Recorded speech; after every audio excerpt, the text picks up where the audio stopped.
Well, here we are again, talking about a WWE pay-per-view. We've got one more before WrestleMania, and that is WWE Fastlane, also formerly known as Roadblock, which to me is a better name because that kind of indicates the type of pay-per-view it normally is. It's normally just hey, let's put something on before WrestleMania. Let's just do it. It hasn't always been that way. That we have got good matches out of it, but it's normally just yep, kind of a thing. So I wanted to give my quick predictions about what was going to happen, about what is possibly going to happen. I don't think that there's going to be too much drama on this pay-per-view. I could be totally wrong, and there could be some plans to have a title change or two that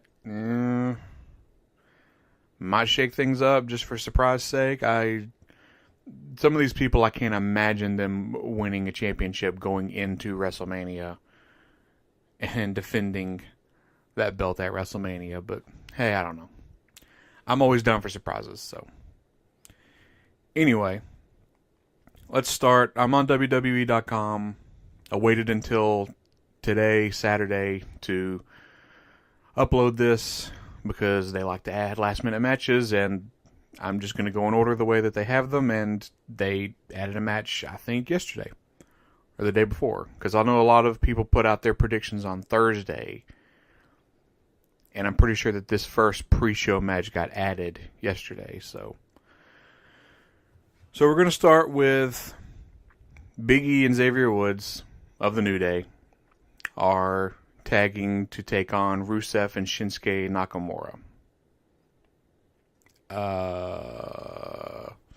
I don't think that these two teams have interacted with each other in a little bit, because last we saw of Rusev and Shinsuke Nakamura, they were attacking Aleister Black and Ricochet on SmackDown. So this kind of seems just like a thrown together match just to have a match. So I'm going to take New Day just because it's pre-show, and the pre-show's free to watch on like YouTube and Facebook, and is it on Twitter? It's on a couple of different things that you can watch the entire pre-show for free. And normally the faces win on pre-shows just to get people interested to watch the pay-per-view. So I'm going to take Big E and Xavier Woods. There's been no lead up to this, so it really doesn't matter either way. But I'm just going to take them because why not? All right, next up, the second pre-show match, which, looking at this card,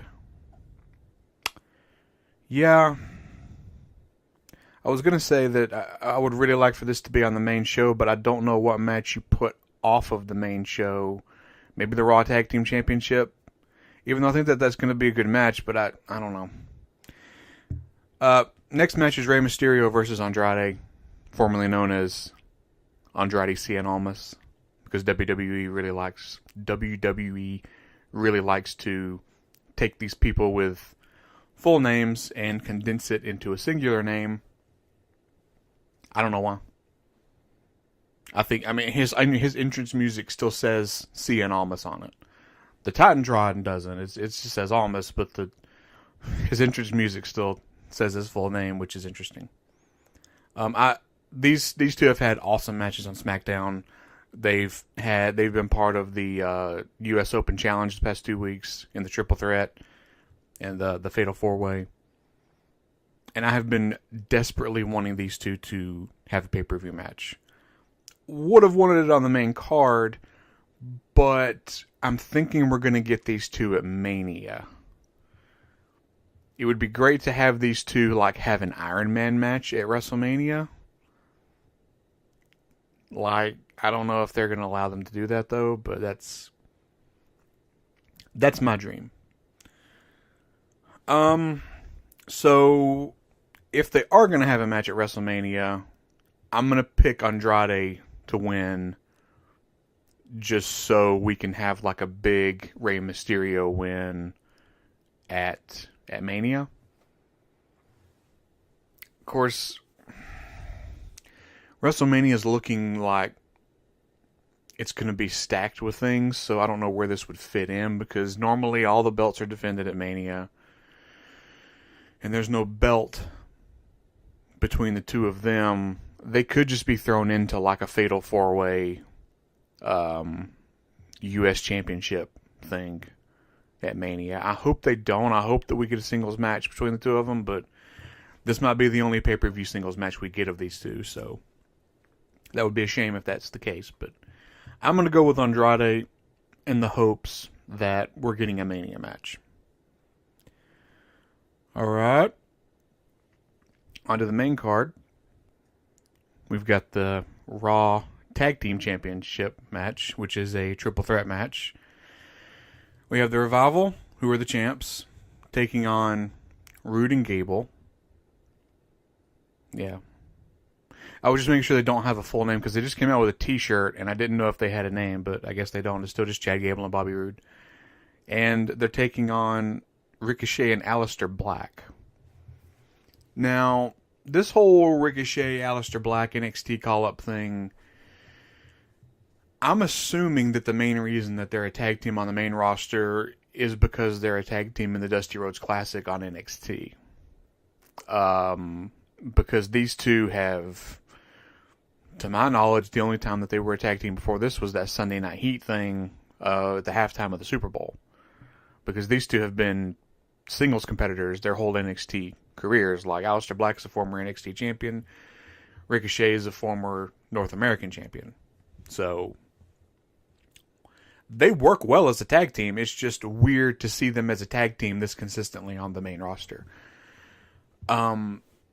I think that this could, if they let these three teams do what they do, this could be the best match on the card, outside of the main event. But I have a feeling they're not going to let them. I have a feeling that this is going to be just a basic, by-the-numbers, triple threat. I hope it's not. I hope it's fun. But there's just something telling me that it's not going to be. I don't see the Revival dropping these belts unless they just want to do a shock factor and have Ricochet and Aleister Black win because they haven't lost. I'm assuming that Chad Gable and Bobby Roode are in there to take the pin. So you keep the NXT call-ups strong still. Because they still say NXT. Like, I guarantee you when their entrances happen at this pay-per-view, they're going to have NXT written above their names. Why they're on here every single week and they're not quote-unquote officially called up yet is just a weird thing that they're doing right now. But whatever, I'm not in charge.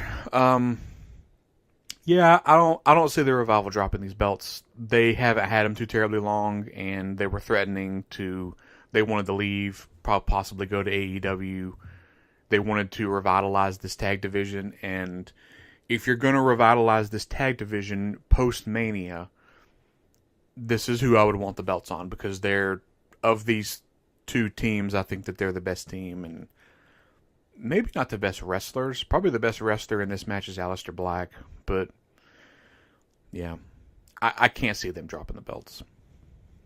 So, moving on to the SmackDown Women's Championship match, which, hey, this is interesting, I guess. It's Asuka, who's the SmackDown Women's Champion, taking on Mandy Rose. There has been hardly any build-up to this match. Asuka has barely been on TV since beating Becky Lynch at the Royal Rumble. This kind of just seems like a, hey, we need Asuka on a pay-per-view to defend her belt before Mania type of thing. And I guess Vince is big on Mandy Rose. And look, I don't have anything against Mandy Rose. I would rather this be Sonya Deville because I think that she's a better wrestler than Mandy. But in Mandy Rose's defense, she's gotten a lot better in the ring. She's actually very good on the mic. And she's got a banger of a finishing move. Like, her finishing move looks like it is legit. But again, like I said with the previous match, the only way I can see Asuka losing, like the champion losing this match, is to just have a shock factor and put the belt on Mandy Rose for a couple of weeks. Because this SmackDown Women's Championship has just been extremely foreshadowed by the Raw Women's Champion. Because, I mean, you have the main two women from SmackDown on Raw competing for the Raw belt in this pay-per-view, or a chance at the Raw belt in this pay-per-view. It's weird how they're doing things. Now, if we're going towards like a time where the brand split doesn't matter, then that's totally fine what they're doing. Like a post-Mania thing of like, hey, we're ditching the brand split, whatever. I doubt that, because it's my understanding, I think everyone knows, or most people know, that SmackDown is moving to Fox this year. And it's my understanding that that Fox wanted a specific roster with specific people. They don't want to blend the two shows together. So I'm not sure. As far as this match goes, I just hope it's a solid match. Maybe, I don't know, I wouldn't be opposed to this being an Asuka squash match. Just have her like kick Mandy a few times, put her in the Asuka lock, and have her tap. Unless they're really wanting to give Mandy Rose a push towards something. Of course, you know, last year Asuka defended the belt, or got beat by Carmella twice last year. So, you know, you never know with stuff like this. I don't think Asuka's going to drop the belt, but if they want to do, oh my God, light up Twitter moment, then, hey, put the belt on Mandy for a few weeks. Why not? This SmackDown belt obviously doesn't matter a ton to them, so they can do what they want with it, I guess. So next up, we're going to do the WWE Women's Tag Team Championship match, which this is the first time these belts have been defended since one at Elimination Chamber last month. We've got the champions, Sasha Banks and Bayley, a.k.a. Boss and Hug Connection, a.k.a. I hate saying the name of that tag team, defending against Nia Jax and Tamina, which they used the Samoan Slaughterhouse as their tag team name going into Elimination Chamber.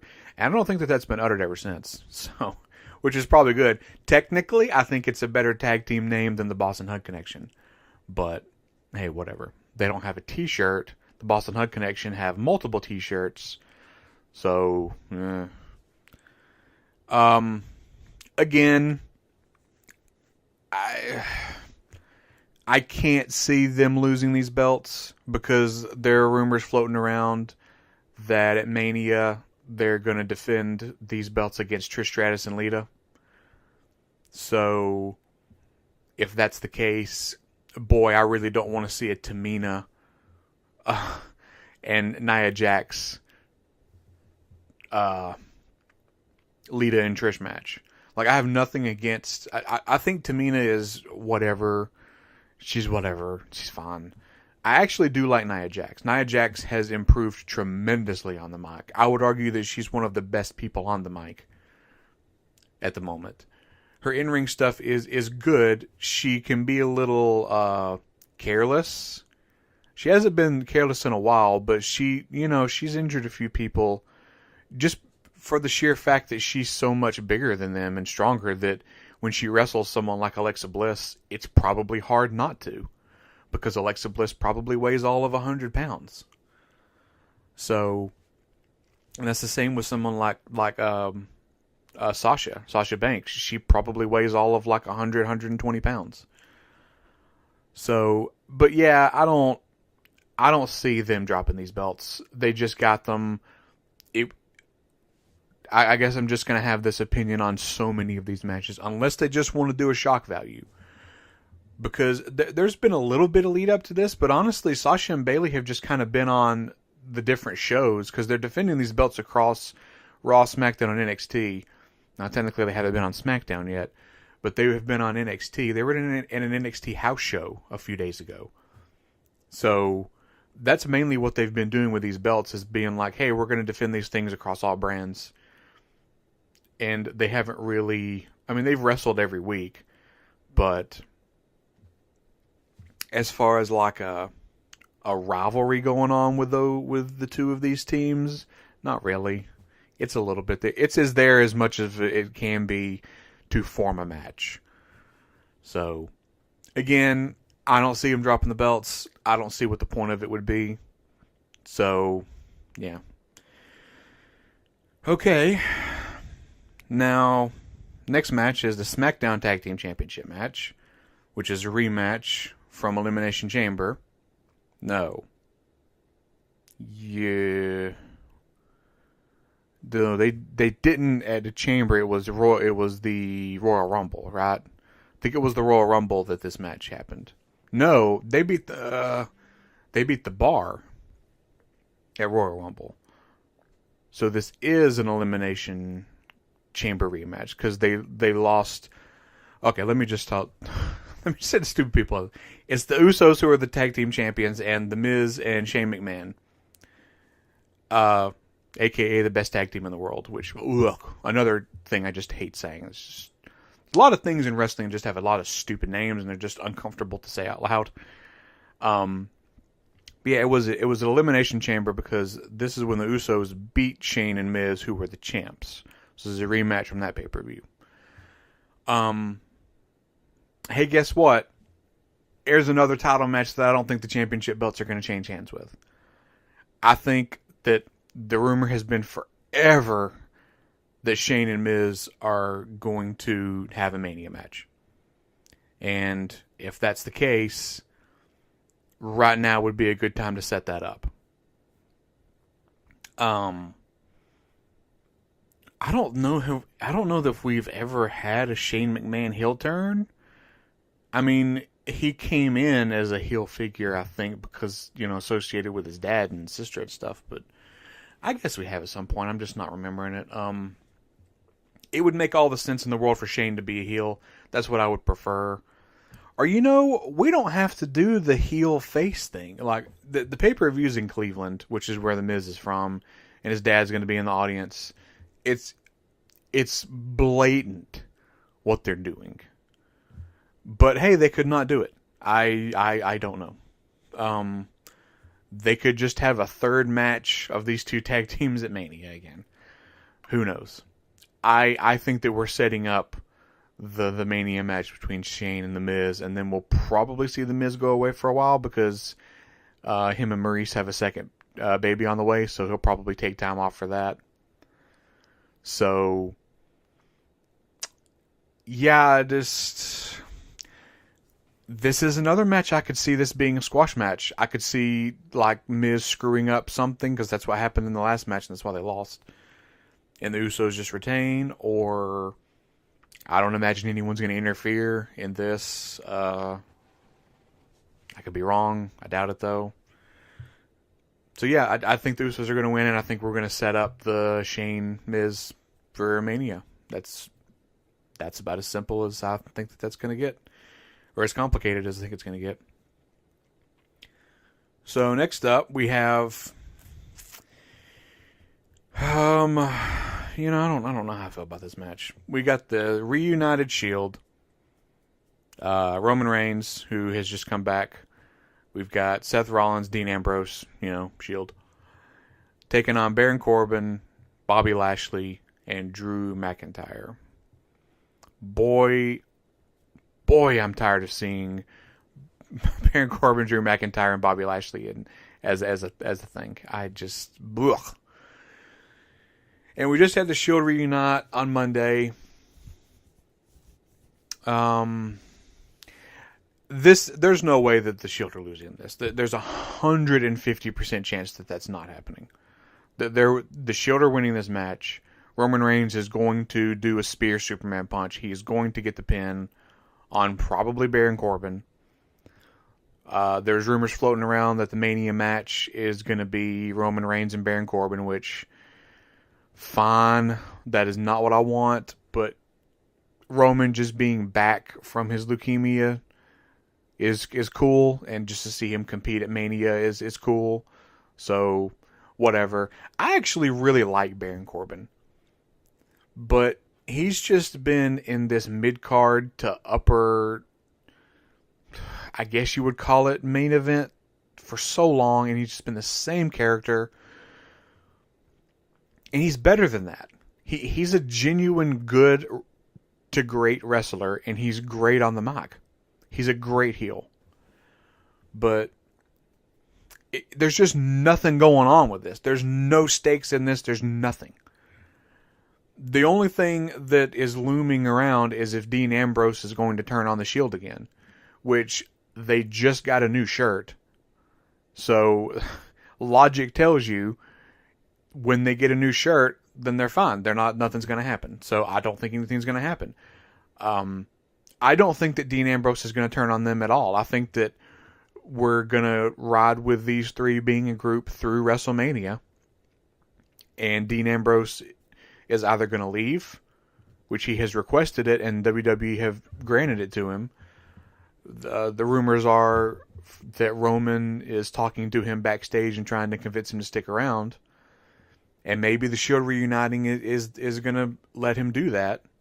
I would like for Dean to stick around. I really like Dean Ambrose, but if he's not happy doing it, then I don't want him to, because there's nothing worse from an entertainment side of things than seeing someone do stuff they hate week in and week out, and they're just putting on a show to put on a show's sake, but you can just see right through them that they hate what they're doing.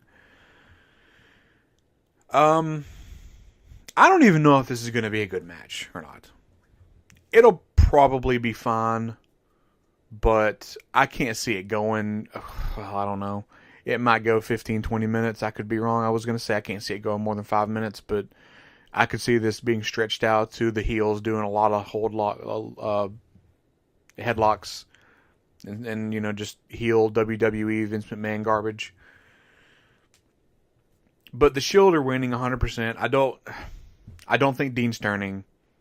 If he's going to do it, it's going to be on Raw the next night. But even then, like I said, they just got a new shirt. I don't think he's going to turn on them at all. And Roman's going to get the win. It's simple as that, I think. So we got 2 matches left. And I don't know which one they're going to put on last. I'm gonna go with this order. This is not the order they have it in, but I'm gonna go with the WWE Championship match next, and that's Daniel Bryan with his hemp WWE Championship belt taking on Kevin Owens, who replaced Kofi Kingston at the hands of Vince McMahon. This has had a 1 week build up, technically 2, but for Owens and Bryan to actually be in each other's face, only a 1. Owens just came back 2 weeks ago, and Vince McMahon did the whole thing that he did with Charlotte and Ronda Rousey at Mania, taking Becky Lynch out. He took Kofi Kingston out of this match because it was going to be Kofi. I was going to say I don't think Daniel Bryan's going to lose this, but I think Kofi Kingston is going to get involved in this match. So this might be a no contest or a disqualification and win for whomever. Like if Kofi gets involved and hits Kevin Owens first, a Daniel Bryan win because of that. I don't think the title is changing hands because the New Day are obviously going to be there because they're having that kickoff match, but Kofi is not in that match. So I think that they're saving Kofi for this. And I don't think this is going to be a match that gets a finish because I think Kofi Kingston is going to interfere in it. And I think we're probably going to get a triple threat WWE Championship match at Mania. I would prefer a Daniel Bryan Kofi Kingston singles match, but honestly, these three guys in the ring at Mania for the WWE Championship, sure, I'll take that. They're three of the best wrestlers in the business right now. I love Kevin Owens. He's so good on the mic and in the ring, and it's so rare you get that people are that good at both. And I mean, Jesus, Kevin Owens is doing the Stone Cold Stunner as his finishing move now. He's literally doing the Stone Cold Stunner. So how can you not like that? And Daniel Bryan is honestly one of the best heels that I've ever seen in my life. He is loving what he's doing. Of course, I guess Eric Rowan's going to be at ringside. So I guess if Kofi got involved, we could get Eric Rowan to take care of him. But I don't know. I don't think so. I'm sticking with, I think that Kofi Kingston's getting involved in this match, and it's going to be like a disqualification or no contest, whatever kind of thing. And Daniel Bryan's going to retain, and I think we're going to get a triple threat at Mania between these two. Okay, so here's what I think is going to be the main event. I could be totally wrong, but the implications for this match, this is the biggest thing going right now. This is going to be the headliner of WrestleMania, so this is why I think that this is going to go on last. It's going to be Charlotte Flair taking on Becky Lynch, and if Becky wins, she's added to the Raw Women's Championship match. So it'll be a triple threat between Charlotte, Becky, and Ronda at Mania. And if Becky loses, she's 100% out of the match.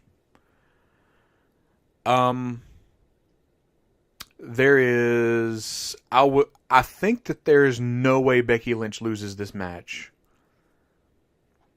Or let me rephrase that. I don't think that there's any way that Charlotte is winning this match clean. I don't know if they would do it or not. The thing that makes the most sense is to have Ronda Rousey get involved. Because Ronda cut an extremely fiery promo on Monday. And now, since between then and now, she's released a video on her YouTube channel just profanity-laced, F-bombing everything about the WWE and these two, and saying that wrestling's fake and she could beat them she could kill them if she wanted to. So, there's no way Ronda's not at this pay-per-view. But I don't know if they would have two matches back-to-back with no contest finishes with someone getting involved, even though that's what would make the most sense. I